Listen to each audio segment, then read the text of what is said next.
தமிழர்கள் நாம உயிர் வாழணும்னா யார் காரணம்? திராவிட இயக்கம் தான் காரணம். தமிழர்கள் நாம தூங்குறோம்னா யார் காரணம்? திராவிட இயக்கம் தான் காரணம். இப்போ நான் பேசுறேன்னா இதுக்கு யார் காரணம்? திராவிட இயக்கம் தான் காரணம். நான் வாட்ச் கட்டிக்கிறதுக்கு யார் காரணம்? நான் பேனா வச்சிருக்கிறதுக்கு யார் காரணம்? சட்டை போட்டதுக்கு யார் காரணம்? இங்கே கேமரா முன்னாடி பேசுறதுக்கு யார் காரணம்? இப்படி நாம என்ன பண்ணாலும் இந்த காரணம் ஒரே காரணம் யாரானா திராவிட இயக்கம் தான் காரணம் இப்படின்னு யார் சொல்லுவாங்கன்னா, நாங்களாம் திராவிட இயக்கத்தின் போர் வீரர்கள் அப்படின்னு பேசுகிறாங்க இல்லையா, அவங்க என்ன சொல்லுவாங்க, நான் ஒரு நாளும் சொல்ல மாட்டேன். ஏன்னா எனக்கு அறிவு இருக்குது, இன்னும் சொல்ல போனால் பகுத்தறிவு இருக்குது. இதுக்கெல்லாம் யார் காரணன்றது எனக்கு தெரியும். சரிங்களா?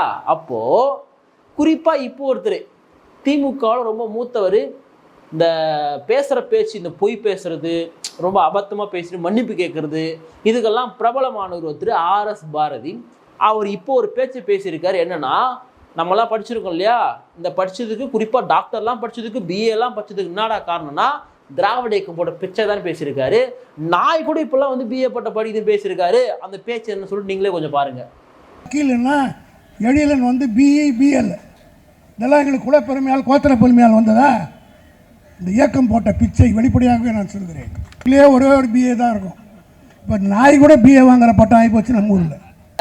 RS பாரதி போன்றவர்களுக்கு இந்த பேசுறது இப்போ என்ன புதுசானா? இப்போ பேசுறது புதுசு கிடையாது. ஆரம்பத்துலேருந்து நிறைய இந்த மாதிரி ரொம்ப அயோக்கியத்தனமான பேச்செல்லாம் பேசியிருப்பாங்க. பேசிட்டு பார்த்தீங்கன்னா சாவக்கர் போல மன்னிப்பு கேட்டுருவாங்க. புரியுதுங்களா? ஏன்னா இவர் முன்னாடி என்ன பேசினாரு, வரதராஜன் என்கின்ற ஒரு பட்டியல் சமூகத்தில் பிறந்த ஒருவரை நீதிபதியாக்கியது யாரு? திராவிட இயக்கமோட பிச்சைன்னாரு. உடனே இங்கே இருக்கக்கூடிய முற்போக்கு இயக்கங்கள், தலித் இயக்கங்கள், தமிழ் தேசிய இயக்கங்கள், இவங்கெல்லாம் இந்த RS பாரதிக்கு எதிராக மிக கடுமையாக பேசின உடனே நான் தெரியாமல் பேசுன்னு சொல்லிட்டு மன்னிப்பு கேட்டார். சரி, இது மட்டுமான்னு பார்த்தா இன்னும் பல விஷயங்களை பேசியிருப்பாரு. குறிப்பாக மீடியாலாம் இப்போ ரெட் லைட் மாதிரி ஆயிடுச்சு சொல்லிட்டு பேசியிருப்பாரு. அப்போ இதுக்குமே பார்த்தீங்கன்னா கடுமையாக எச்சரிச்சோன்னா மன்னிப்பு கேட்டார். இது இவர் மட்டுமான்னு கேட்டால் நிறைய பேர் ஓசி பஸ்ன்னு பேசுவாங்க இல்லையா, இந்த ஓசி பஸ்ன்னு பேசுகிறவங்க, இப்போ நீங்கள்லாம் பொதுப்பாதையில் போகிறதுக்கு யார் காரணம்? பெரியார் தான் காரணம், திராவிட இயக்கம் போட பிச்சை தான் காரணம் அப்படின்னு சொல்லிட்டு பேசக்கூடியவங்க.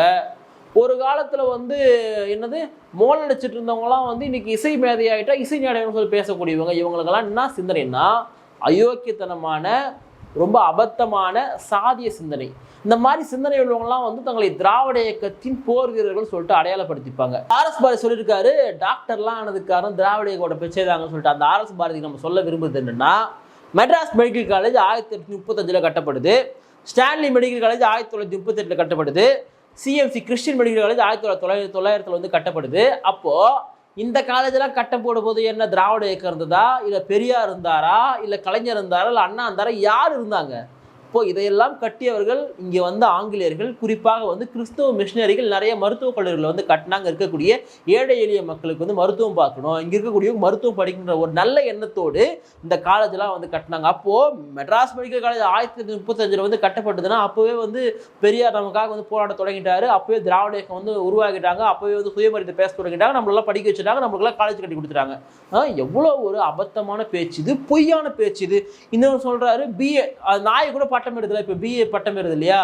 எனக்கு தெரிஞ்சு நான் சொல்லக்கூடாது, இங்கே இருக்கக்கூடிய முக்கியமானவங்களே BA படிச்சிருக்காங்க. அது உங்களுடைய தலைமை கழகத்தை சார்ந்த முக்கியமான குடும்பத்தை சார்ந்தவங்க கூட BA எல்லாம் படிச்சிருக்காங்க. கொஞ்சம் செக் பண்ணிங்க. சரிங்களா? அப்போ அவங்க கூட சொல்கிறீங்களா ஒரு கேள்வி வருது.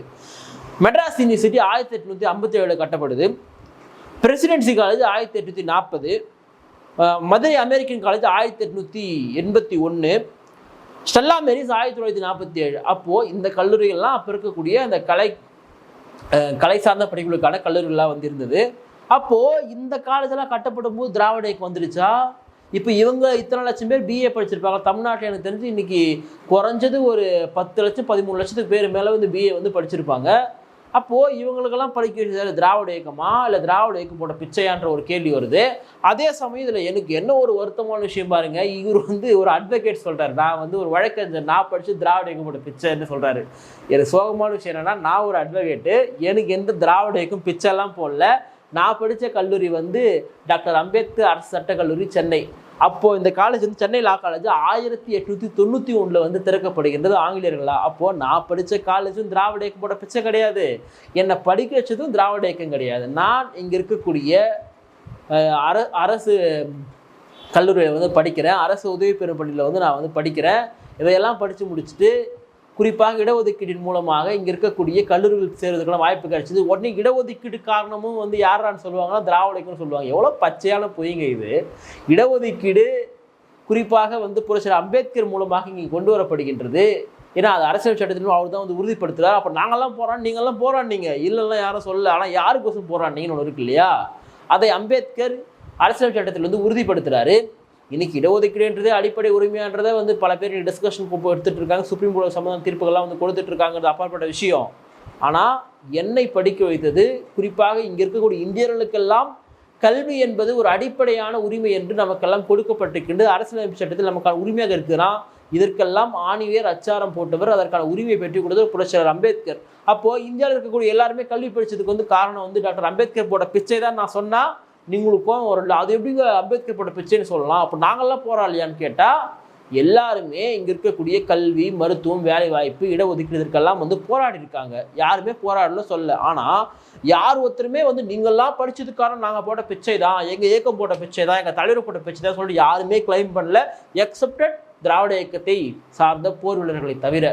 அப்போது இத்தனை பேர் வந்து படிச்சிருக்காங்க, இத்தனை பேர் தொழில் சார்ந்த படிப்புகள் படிச்சிருக்காங்கன்னா இதற்கெல்லாம் காரணம் படிப்பதற்கான சூழலை வந்து ஏற்படுத்தியது பல பேர். இன்னைக்கு காமராஜர் ஐயா அவ்வளோ பள்ளிக்கூடங்களை திறந்து வச்சிருக்காரு. அப்போது காமராஜர் ஐயா தான் வந்து பிச்சை போடணும்னு சொன்னால் ஏற்றுப்பாங்க. ஐயா கலைஞர் இங்கே இருக்கக்கூடிய பல கல்லூரிகள் கட்டியிருக்காங்க. அம்மையா ஜெயலலிதா பல கல்லூரிகள் திறந்திருக்காங்க. அப்போது ஒவ்வொரு ஆட்சி காலத்தில் ஒவ்வொரு ஆட்சியாளர்கள் செய்கிறாங்கன்னா அவங்க கடமை. அதை வந்து யாரும் பிச்சைலாம் சொல்ல முடியாது. அதை நீங்கள் செய்வீங்க சொல்லிட்டு தான் மக்கள் உங்களை ஓட்டு போட்டு ஆட்சியில் வந்து உட்கார வச்சுருக்காங்க. அப்புறம் அது கூட செய்யலாம், நீங்கள் எதுக்கு உங்களுக்கு அந்த ஆட்சி? அப்போது எது ஒன்று தமிழ்நாட்டில் நடந்தாலுமே அது திராவிட இயக்கம் தான். இன்னும் சொல்ல போனால் இந்த இப்போ மாரி செல்வராஜருடைய படம் ஒன்று வந்து கர்ணன் நினைக்கிறேன். அப்போ ஒருத்தர் எழுதுறாரு, மாரி செல்வராஜ் கேமரா தொட்டதுக்கு காரணமே திராவிட இயக்கம் தான் நான் சொல்லிட்டு. எப்பா இதெல்லாம் வந்து கேமரா காட்டு பிடிச்சோம் தெரிஞ்சா என்ன ஆகிறது? அப்போ தமிழ்நாட்டில் எது ஒன்று நடந்தாலும் திராவிட இயக்கம், எது ஒன்று நடந்தாலும் திராவிட இயக்கப்போட பிச்சைன்னு பேசுறதெல்லாம் பார்த்தீங்கன்னா இந்த திராவிட இயக்கத்தை சார்ந்தவங்களாம் என்ன பேசுவாங்கன்னா, ஒருத்தருக்கு வந்து ஒரு ஆதிக்க சிந்தனை இருக்குன்னா அது எல்லாத்துக்கும் காரணம் பார்ப்பனர்கள் தான், பார்ப்பனை தான் சொல்லிட்டு இங்கே இருக்கக்கூடிய திராவிடம்னு சொல்லிடும். ஆனால் ரொம்ப ரொம்ப ரொம்ப அயோக்கியத்தனமான பேச்சு அது. பார்ப்பனியம் என்பது ஒரு சமூகம் கிடையாது, பார்ப்பனியம் என்பது ஒரு சிந்தனை. இன்னைக்கு ஆர்எஸ் பாரதியுடைய மூளையில் இருக்குல்ல, அதுதான் பார்ப்பனை சிந்தனை.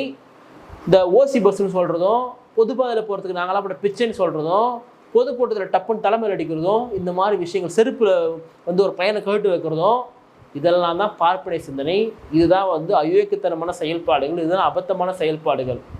இப்போது நாய் கூட பட்டம் பெறுதுன்னா எப்படி அது சொல்லுவாங்க? ஒருத்தருக்கு வந்து ரொம்ப என்னடா நாய் மாதிரி கத்திரிடானா அவனுக்கு புத்தியே மாறிடும், அவனுக்கு பைத்தியம் ஆகிடுவான் அவன்.